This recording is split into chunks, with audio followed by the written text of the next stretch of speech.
आवाज आपकी, खबर हमारी। आप देख रहे हैं न्यूज 24 उल्लासनगर।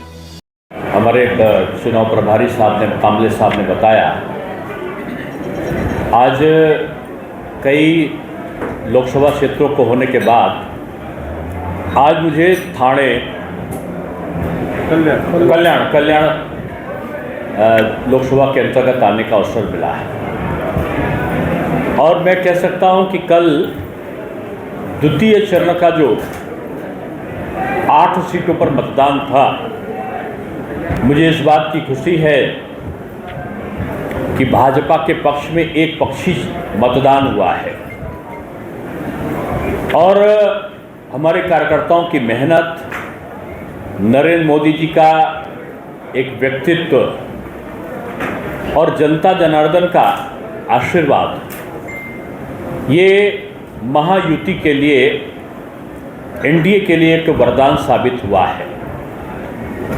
और मैं इसको इसलिए कह रहा हूं कि प्रथम चरण की 5 सीट, मैं नहीं, अब तो विपक्ष भी कह रहा है कि जो विदर्भ क्षेत्र की 5 सीट थी, पहले ही काफ़ी अंतर से बीजेपी आगे थी या उसके मित्र पक्ष आगे थे, और कल के जो 8 लोकसभा सीटें थी, यानी 13 जगह जो मतदान हुआ है, बीजेपी सभी सीटों पर आगे है, बीजेपी या उसके मित्र पक्ष।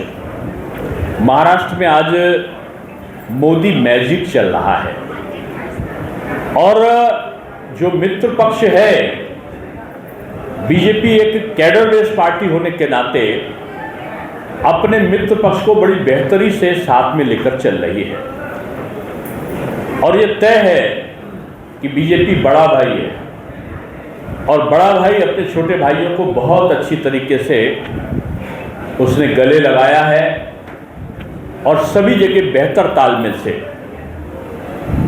आज हमारा हर कार्यकर्ता को एक स्पष्ट संदेश है और प्रधानमंत्री जी का भी संदेश है, राष्ट्रीय अध्यक्ष जगत प्रकाश नड्डा जी का और यहाँ के उप मुख्यमंत्री श्री हमारे फडणवीस जी का कार्यकर्ताओं से निवेदन यही रहा है कि बीजेपी 48 सीटों पर लोकसभा की चुनाव लड़ रही है, जहां हम कमल के सिंबल से लड़ रहे हैं, जहां हम अपने मित्र पक्ष के सिंबल से लड़ रहे हैं। मेरे कार्यकर्ता को उसी प्रकार से काम करना है और शायद इसी के कारण हमारी पूरी 48 लोकसभा में हमारा महायुति सम्मेलन भी हुआ है, महायुति के साथ बैठकें भी हुई हैं और महायुति के दलों के साथ में एक बेहतर समन्वय के साथ हमारी चुनाव संचालन समितियां बनकर हम चुनाव में आगे हैं। मैं आपसे यही कहने के लिए यहाँ पर आया हूँ कि आज कांग्रेस के बड़े नेता राहुल गांधी जी ये बयान दे रहे हैं कि जब वो सत्ता में आएंगे तो वो सर्वे कराएंगे और सर्वे कराने के बाद जो लोग बचत करके भी रखे हैं, उनकी आमदनी से ऊपर का पैसा वो ले लेंगे और बांट देंगे, अल्पसंख्यक को आरक्षण दे देंगे। बाबा साहब भीमराव अंबेडकर जी ने संविधान बनाया जिसमें उन्होंने स्पष्ट किया कि जाति के आधार पर होगा, संप्रदाय के आधार पर नहीं होगा।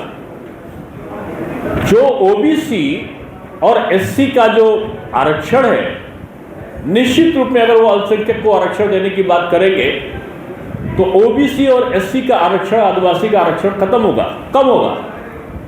यानी बाबा साहब भीमराव अंबेडकर के संविधान में दी गई बातों को उल्लंघन करके उनको चुनौती देने का काम आज राहुल गांधी जी और कांग्रेस कर रही है। उनके सैम पित्रोदा को वो अंकल बोलते हैं, वो सोनिया जी के एडवाइजर थे, राहुल जी के एडवाइजर हैं, उनके अभिभावक है।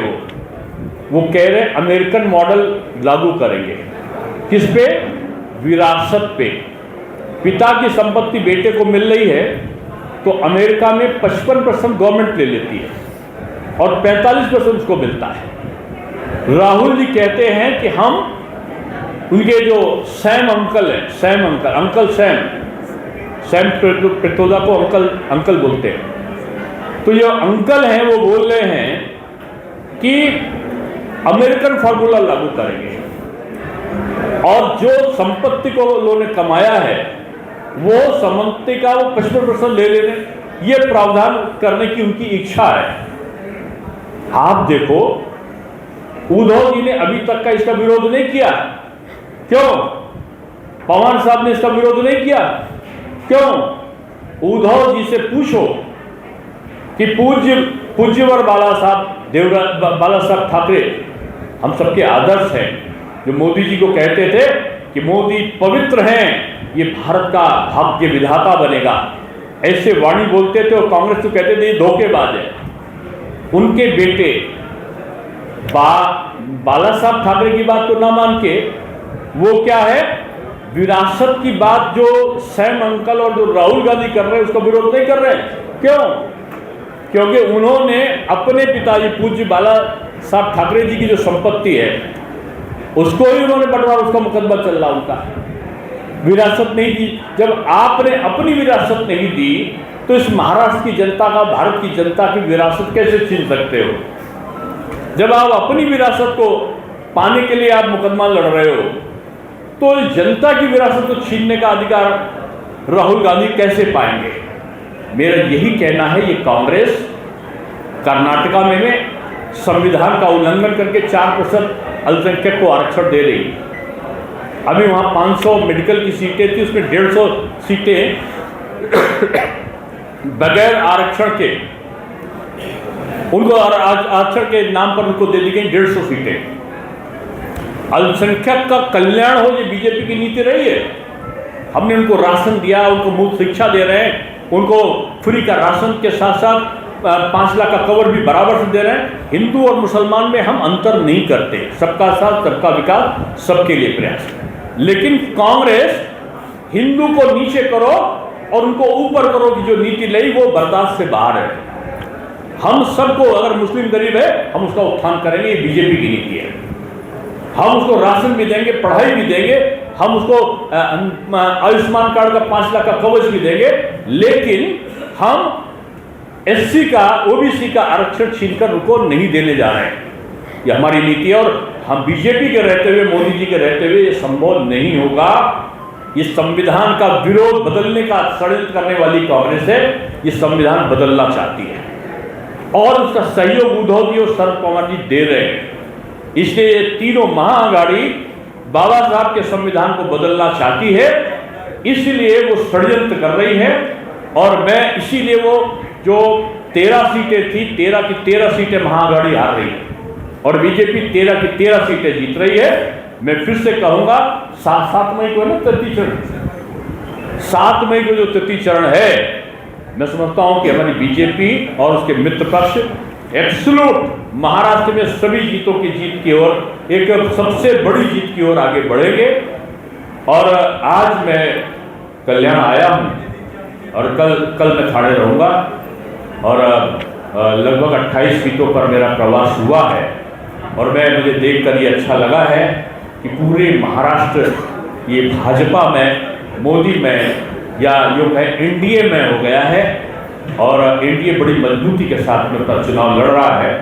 हमारे चौहान साहब, रविंद्र चौहान साहब, हमारे सारे एमएलए जो आमदार हैं, हमारे नगर सेवक हैं, हमारे प्रेसिडेंट और प्रभारी हैं, मिलकर बड़ी मजबूती के साथ यहाँ पर महायुति के प्रत्याशी को, श्रीकांत शिंदे जी को विजयी बनाने के लिए आज आपने देखा होगा कि सुबह से हमारा मंथन चल रहा है। एक एक कार्यकर्ता को आज संकल्प दिलाया गया है और हमारा कार्यकर्ता जो एक आदेश होता है वही उनके लिए अध्यादेश होता है और उसके आधार पर कार्यकर्ता करता है। अब हर घर में मोदी बनकर वो काम करेगा, क्योंकि कांग्रेस के प्रत्याशी कन्हैया कुमार हुए और कन्हैया कुमार दिल्ली जेएनयू में नारा लगाते थे कि जो आतंकी था अफजल गुरु, वो कहते थे हर घर से अफजल निकलेगा। मुझको लगता है महाराष्ट्र में हर आदमी कह रहा है हर घर से मोदी निकलेंगे और इस आह्वान के साथ में यहाँ पर जो काम हो रहा है उसमें आज मैं आकर कल्याण लोकसभा में मैं पूरी तरह संतुष्ट हूँ कि यहाँ पर रिकॉर्ड का, जीत का एक रिकॉर्ड बनेगा और बीजेपी का कार्यकर्ता पूरे तन्मयता के साथ यहाँ पर काम करने के लिए पूरा लग कर काम करेगा। यही मुझे कुछ आपसे कहना था। आपको कुछ पूछना हो तो पूछ सकते हैं।